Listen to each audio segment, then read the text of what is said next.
alleged that detecting and deterring transnational criminal organizations such as Iranian terrorist groups and their proxies is a priority for national security.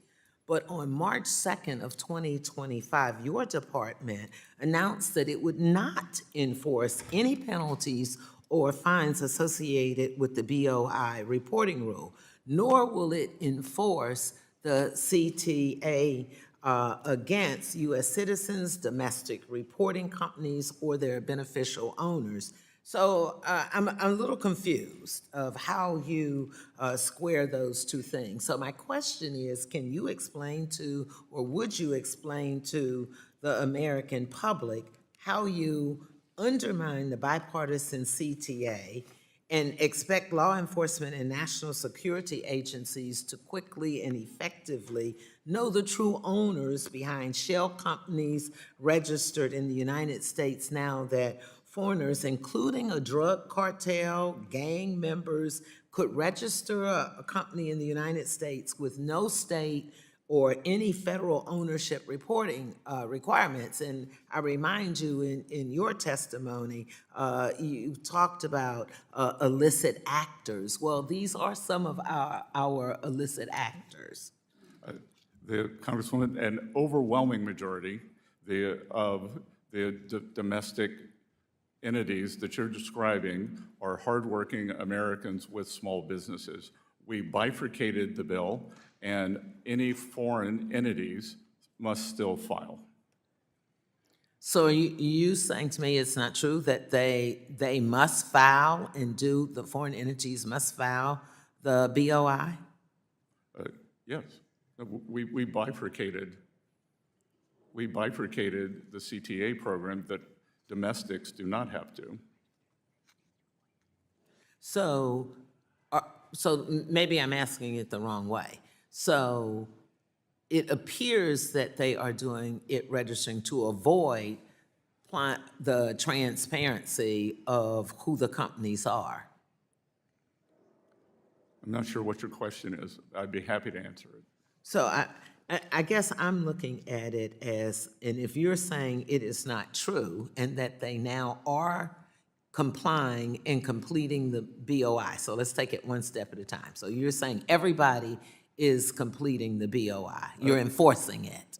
No, ma'am. I am saying that we have bifurcated it, that U.S. nationals do not have to file, and that foreign nationals do.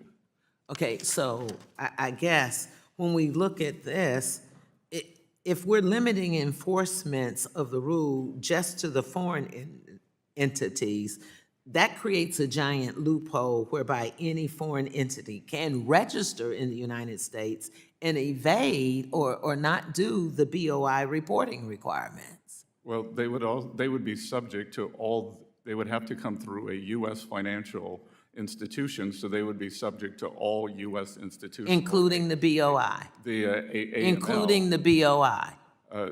Including the BOI, yes or no? Because the answer is no.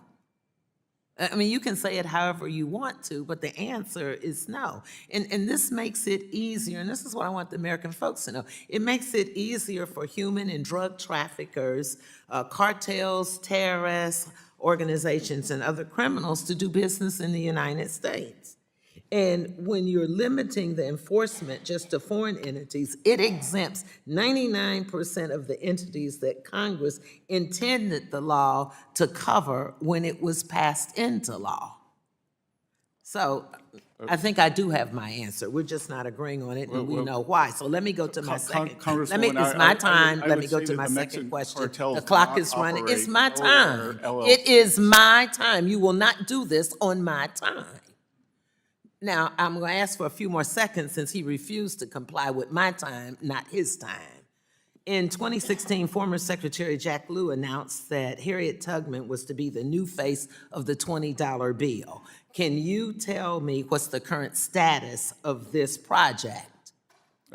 No, ma'am, I can't, but my staff will get back to you. No, I want you to get back to me. Because, see, there seems to be an issue when it comes to things that affect people of color or people who live in poverty, whether it is what you're doing with Social Security, what you are doing with restricting funds to programs. The gentlewoman's time is So I expired. want you, The gentlewoman's will time you is respond expired. to me? The gentleman from Mr. Chairman, I Texas, need the him to gentlewoman's answer time- if he will, I'm not a The staff gentlewoman can person. submit I'm not questions for asking the him to record. have his staff report to The me. gentlewoman So, can Mr. submit- Chairman, I'm addressing it to you to ask gentlewoman's him time has to respect expired. me. Mr. Chairman, The I'm gentlewoman's talking time to has you. expired. I need him to address if he gentlewoman's will time answer has me. expired.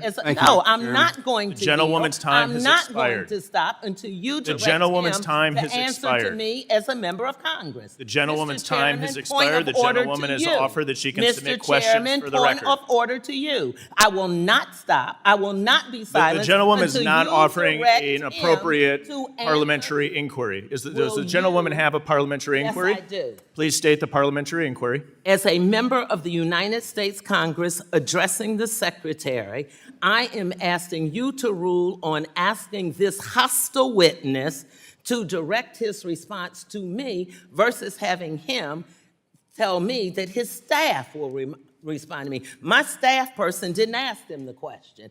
I did. The gentlewoman does not state a parliamentary inquiry. So let me ask the gentlewoman's point of time- privilege to you, Mr. Chairman, because I'm not going to stop this morning until you respond to me then, if you will direct the Secretary to respond to me as a member of Congress.